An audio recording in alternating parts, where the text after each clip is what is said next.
I'm Rebecca Martinez, 29 years old. 4 months ago, I was being rushed into emergency surgery at 32 weeks pregnant with severe preeclampsia and a hemorrhaging placenta. My 3-year-old twins Olivia and Noah were at preschool and needed someone to pick them up within the hour. My husband Marcus was deployed overseas with the Navy and couldn't be reached. I was alone, terrified, and my blood pressure was dangerously high. From the pre-op room with nurses hooking me up to monitors and an anesthesiologist explaining the risks, I called my mother with shaking hands. "Mom, I need help. I'm having an emergency C-section.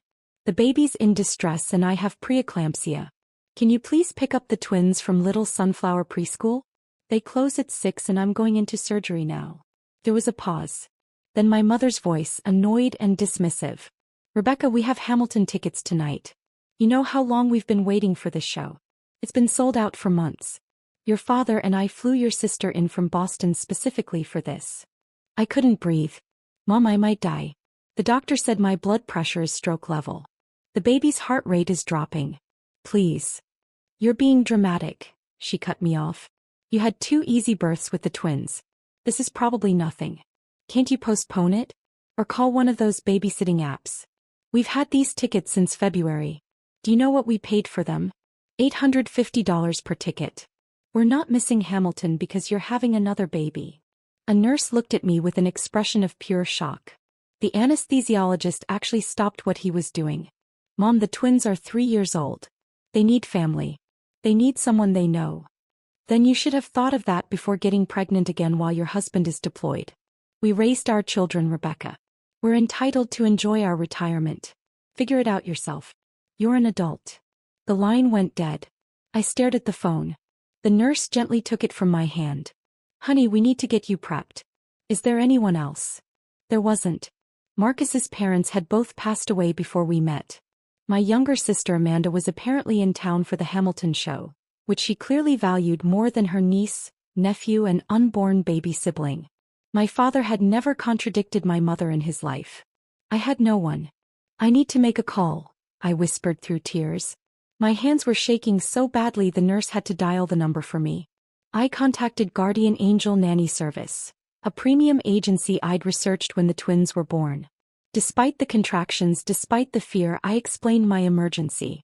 They had someone available.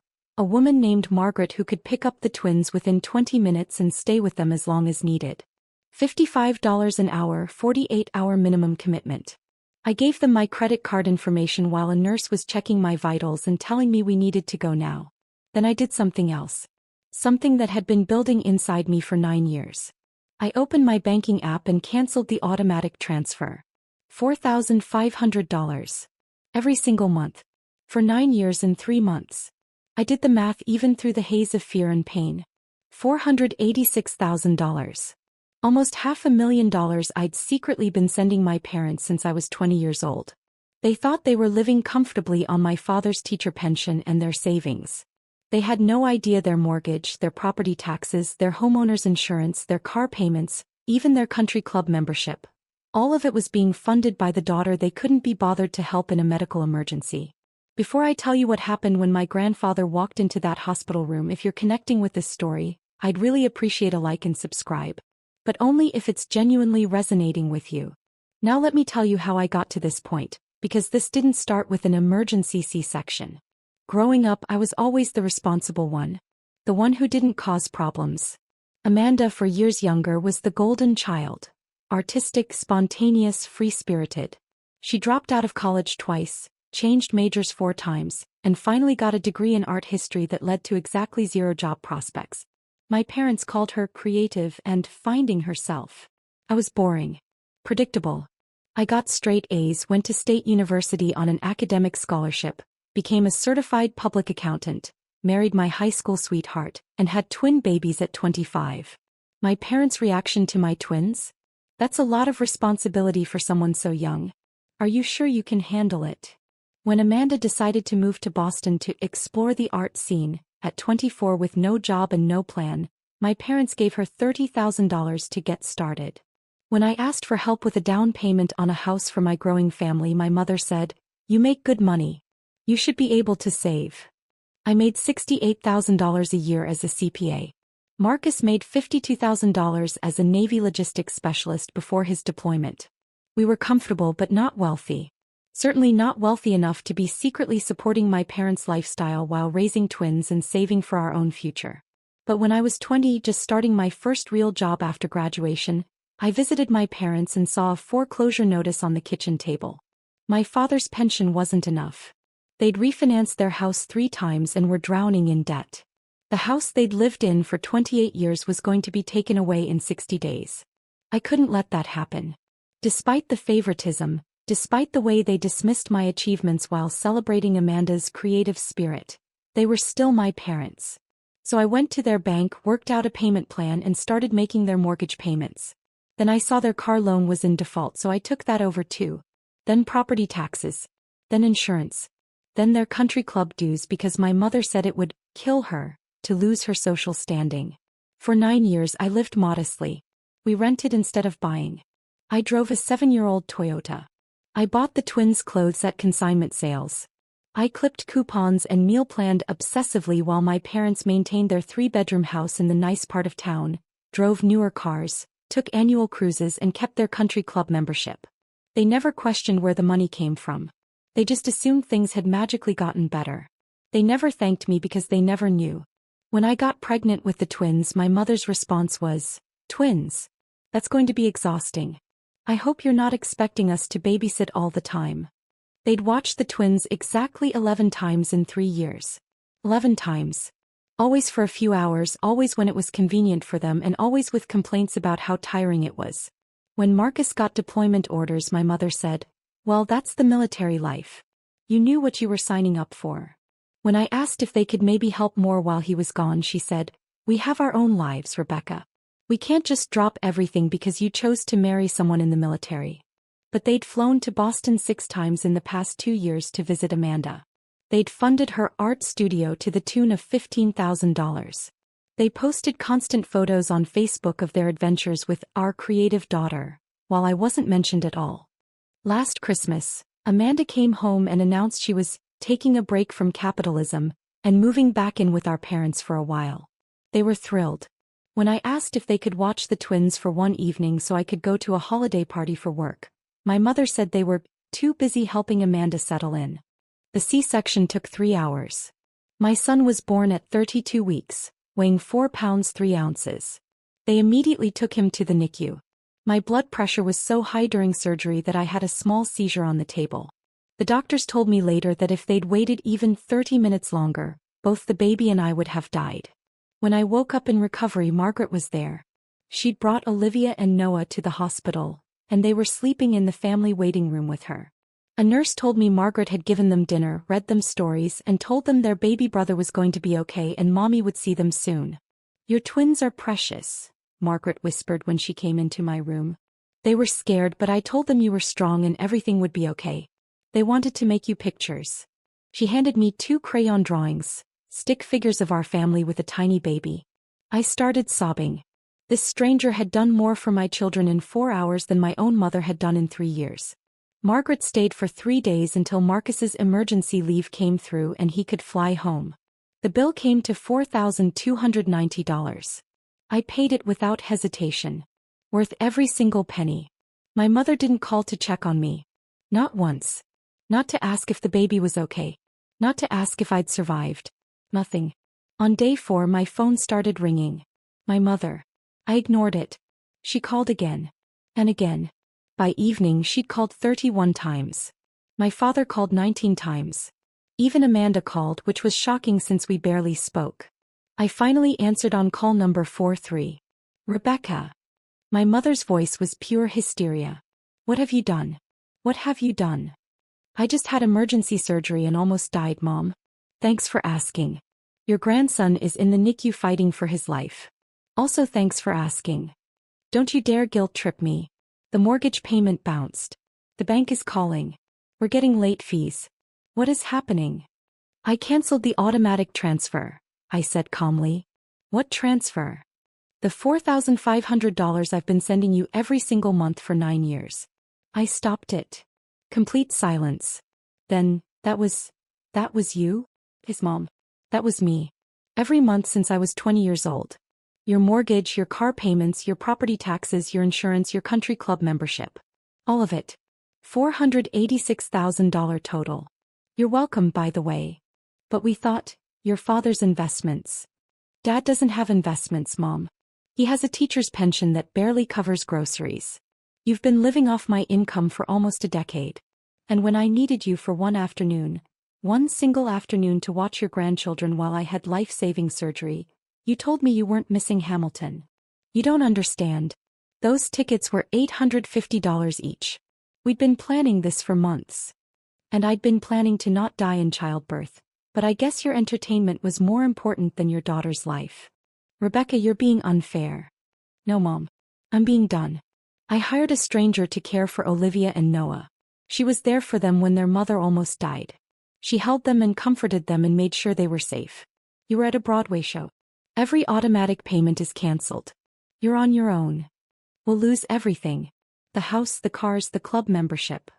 Figure it out yourself, Mom. You're an adult. I hung up. The calls escalated. 67 times the next day. 73 times the day after that. I blocked their numbers. Then came the emails. The Facebook messages. The texts from relatives I hadn't heard from in years, all saying the same thing. How could I abandon my parents? How could I be so cruel? How could I let them lose their home? Not one person asked how my baby was doing. Not one asked if I was okay. Not one acknowledged that my mother had chosen a Broadway show over a medical emergency. I was in the hospital for 8 days. Baby Ethan was in the NICU for 5 weeks. Marcus was there for 2 weeks before he had to return to his deployment. During all of that, my parents called and called and called, but never once did they ask about their grandson. It was always about money. 3 weeks after the surgery, my mother showed up at my house. I was home with the twins while Ethan was still in the NICU. I looked through the peephole and saw her standing there, my father behind her looking defeated. I opened the door but didn't invite them in. What? We need to talk, my mother said, trying to push past me. I blocked the doorway. Talk here. Rebecca, please. Don't be childish. We drove all the way here. You drove 20 minutes. The same 20 minutes you couldn't spare when I was dying. Stop saying you were dying. You're fine. I had a seizure on the operating table, Mom. My blood pressure was 220/140. The doctor said I was minutes away from a stroke. Your grandson was born 2 months premature and is in the NICU with breathing tubes. But sure, I'm fine. My father finally spoke. Sweetheart, please. We're going to lose the house. We need you to start the payments again. Just until we figure something else out. Figure out what, Dad? You're both retired. You have no other income. You've been living beyond your means on my dime for 9 years. If I start paying again, it'll never end. But we have nowhere else to go, my mother cried. Maybe Amanda can help. She's the creative one, right? The special one. Amanda doesn't have any money. Neither do I, Mom. Not anymore. I have 3 children, a deployed husband, and a $4,290 nanny bill because you wouldn't help me for 4 hours. I have a NICU bill that's currently at $127,000. I have a mortgage of my own because I finally bought a house. Something I could have done years ago if I hadn't been funding your lifestyle. This is our home, Rebecca. And it would have been gone 9 years ago if I hadn't saved it. You've had 9 years of living there because of me. That's 9 years more than you deserved. My mother's face twisted. You've always been selfish. Rigid. This is exactly why we've never been close.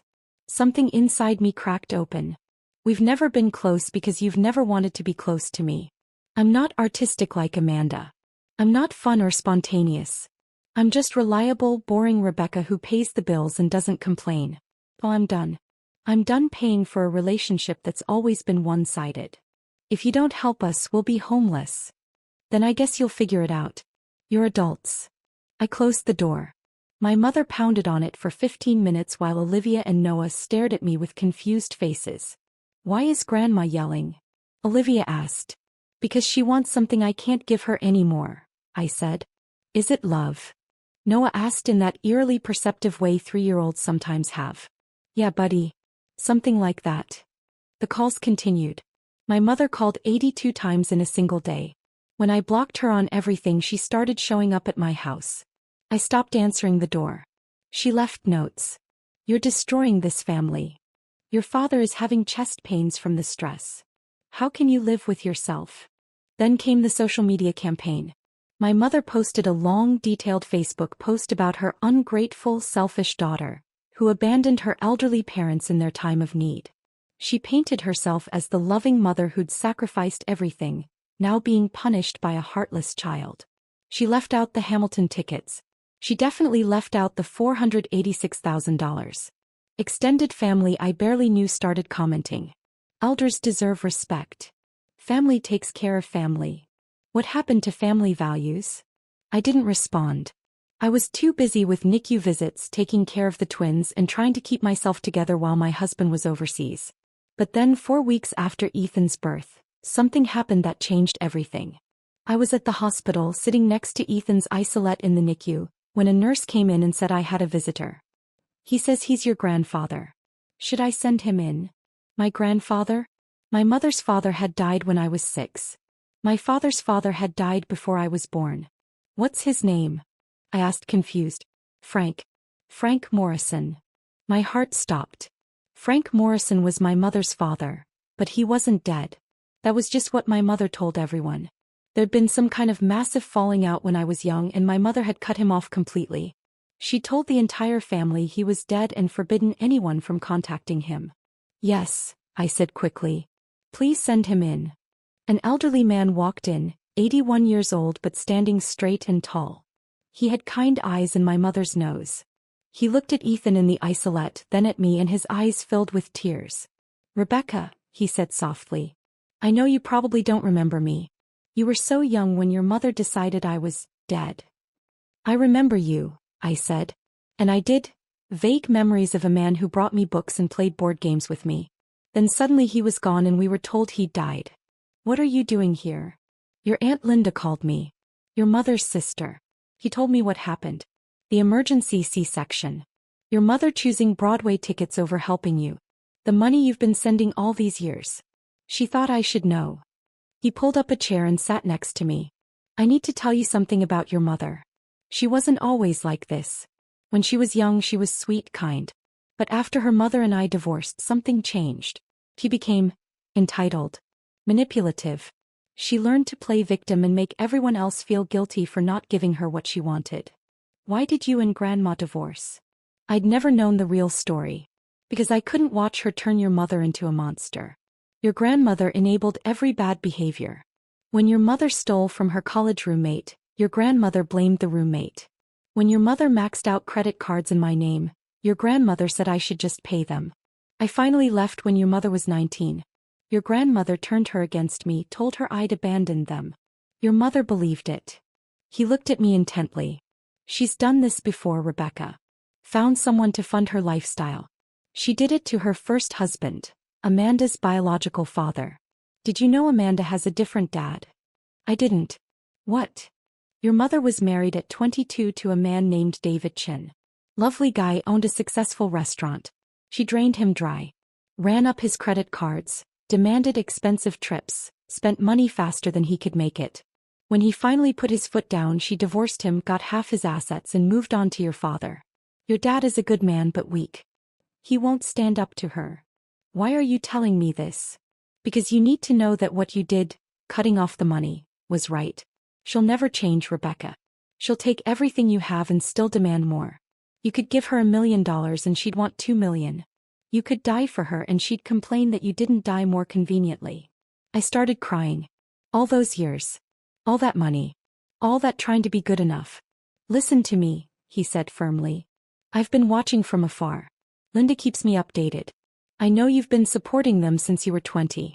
I know you've sacrificed your own family's well-being to fund their lifestyle. I know you almost died last month and your mother couldn't be bothered to help. Do you know what I did when Linda told me? I shook my head. I came to the hospital. I was here that night. I stood outside the surgical wing waiting to hear if you were okay. When I heard you survived, I left. I didn't want to intrude. But I was here, Rebecca. I was here when your mother was at Hamilton. Something inside me broke. This man I barely knew, this grandfather my mother had declared dead, had been here. Had cared. I want to be in your life, he said. If you'll let me. I want to know my great-grandchildren. I want to help. Not financially, you don't need another person to support, but emotionally. As family should. I'd like that, I whispered.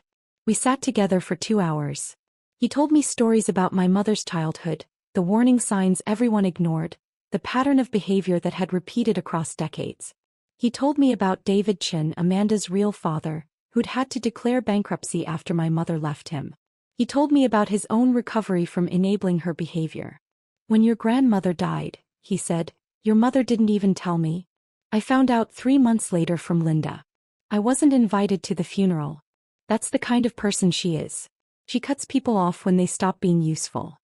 What will happen to them? I asked. My parents. They'll lose the house. They're already 3 months behind. They'll have to downsize to something affordable on your father's pension. It'll be hard, but they'll survive. And Rebecca? That's not your problem. You have 3 children to raise. You have a life to build. You've given them enough. Just then my mother appeared in the NICU doorway. She must have followed me or sweet-talked her way past the nurses.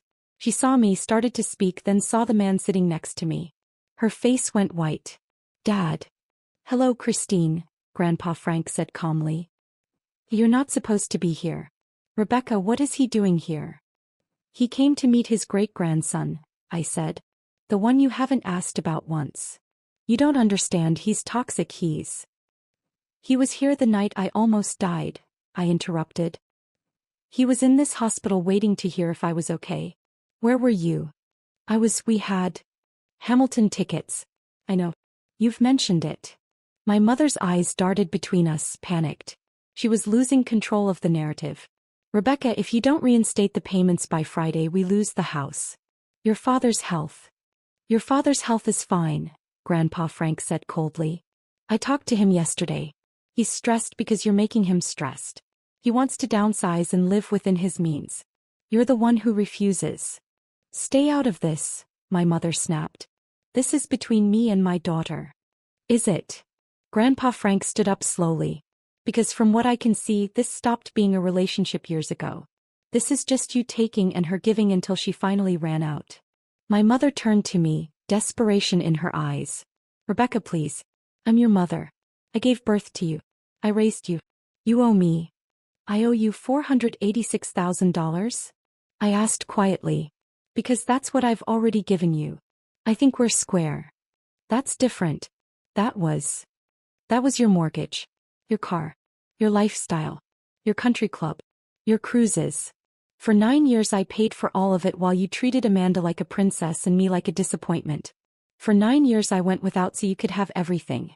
And when I needed you, when I actually needed you, you chose a Broadway show. A NICU nurse appeared. Ma'am, you're disturbing the other babies. I'm going to have to ask you to leave. I'm not leaving without. Security is already on their way, the nurse said firmly. Leave now or you'll be permanently banned from this hospital. My mother looked at me one last time.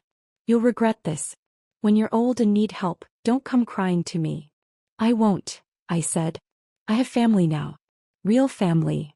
She left. I never saw her again. Grandpa Frank became a constant presence in our lives.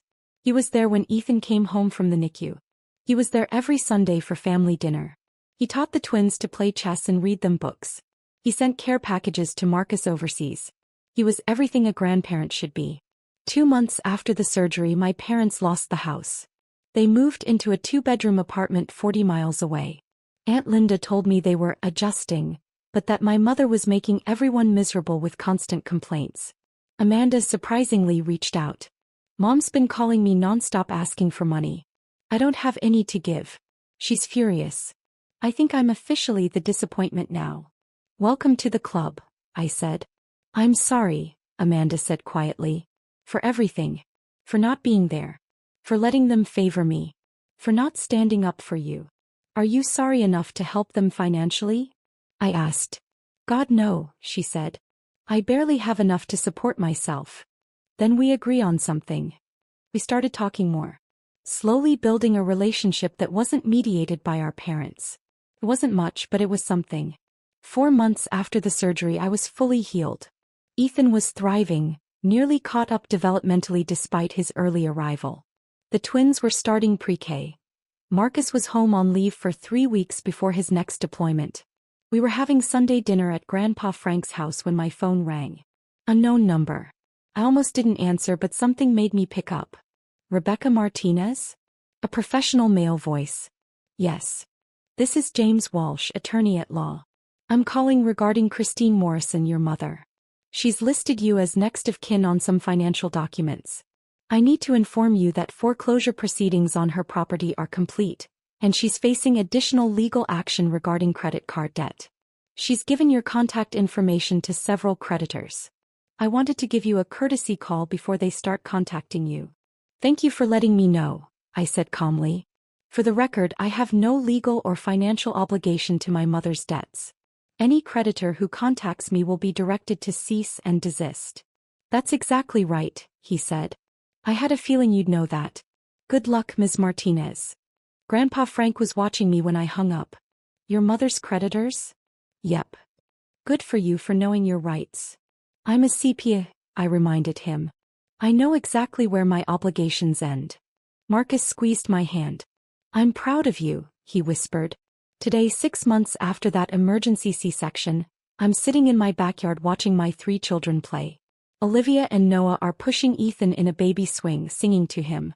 Grandpa Frank is teaching them a song from his childhood. I have $4,500 extra in my budget every month. I've started college funds for all 3 kids. I've paid off our credit cards. I'm planning to go back to school for my MBA. Marcus and I are finally able to save for our future instead of funding my parents' present. My mother hasn't called in 3 months. The last I heard from Aunt Linda, my parents are managing in their apartment, but my mother is impossible to be around. My father tried to reach out once through Grandpa Frank, but when he found out he'd have to acknowledge what happened and apologize, he chose silence instead. That told me everything I needed to know. But here's the truth I've learned. Cutting off toxic family isn't cruel. It's survival. It's choosing your children over people who proved they don't value you. It's refusing to pay, literally and figuratively, for love that should have been freely given. I spent $486,000 trying to earn my mother's approval. I could have bought a house outright with that money. I could have secured my children's entire education. I could have built generational wealth. Instead, I bought a painful but necessary lesson. Some people will take everything and still demand more. The only way to win is to stop playing. Remember that moment I mentioned? When Grandpa Frank walked into the hospital room and my mother froze. That happened on day 6 of my hospital stay. My mother had somehow gotten past security again and was standing over my bed, listing all the reasons I was destroying the family. Grandpa Frank walked in carrying flowers. He saw my mother and his face hardened into something I'd never seen before. Christine, he said quietly. My mother spun around, shocked. What are you doing here? I'm visiting my granddaughter and my great-grandson. What are you doing here? Oh wait, let me guess. You're asking for money from a woman who almost died because you wouldn't take 4 hours to watch your grandchildren. That's not, you don't understand. I understand perfectly. I understand you've been bleeding Rebecca dry for 9 years. I understand you chose a Broadway show over her life. I understand you've never once asked about the baby fighting for his life in the NICU. I understand you're exactly the person I knew you'd become. My mother's hands were shaking. You abandoned me. I left your mother. I never abandoned you. I called every week. I sent cards, letters, gifts. You sent them all back. You chose your mother's lies over the truth because it was easier. Because it meant you got to play victim. That's not true. It is true, and deep down you know it. He turned to me. Rebecca, did you know your mother told everyone I was dead? Yes, I said quietly. Did you know I've been setting aside money for you since you were born? $500 a month for 29 years. I have an account with $174,000 in it that I've been waiting to give you when the time was right. I think that time is now. My mother's face went red. You gave her money but not me? I gave her nothing while she was funding your lifestyle. This is money I saved because I knew someday she'd need it. And I was right. He looked at me. Rebecca, this is yours. For the kids' college. For your future. For whatever you need. I started crying. This man I barely knew had been saving for me. Planning for me. Caring about me from afar. As for you, Christine, he turned back to my mother. I've already called security. They're reviewing footage of you harassing Rebecca over the past week. You're about to be permanently banned from this hospital. If you come near Rebecca or her children again, I'll file a restraining order on her behalf. Do you understand?" My mother's mouth opened and closed. She looked at me, expecting me to defend her or smooth things over. I said nothing. She looked at Grandpa Frank, and whatever she saw in his face made her go pale. Without another word, she grabbed her purse and left. Grandpa Frank sat down next to my bed. "I should have done that 25 years ago. I'm sorry I didn't." "You're here now," I said. "That's what matters." "That $174,000 Grandpa Frank gave me? It's in a trust for my children now. Every penny of it will go to their futures. Their education, their first homes, their dreams. My mother will never see a cent of it. Neither will Amanda, though she's never asked. I'm done giving to people who only know how to take. My children will grow up knowing their worth isn't measured by what they can provide. They'll grow up with a Papa Frank who loves them unconditionally. They'll grow up seeing their mother set boundaries and stand firm. That's the real inheritance I'm giving them. And if my mother ever wonders why she lost her daughter and grandchildren, the answer is simple. She valued a Broadway show more than she valued us. When someone shows you who they are, believe them. I finally did. And I'm free. Drop a comment and let me know where you're watching from. And if you've been through something similar, if you've been the family ATM while being treated like you're worthless, know that you deserve better.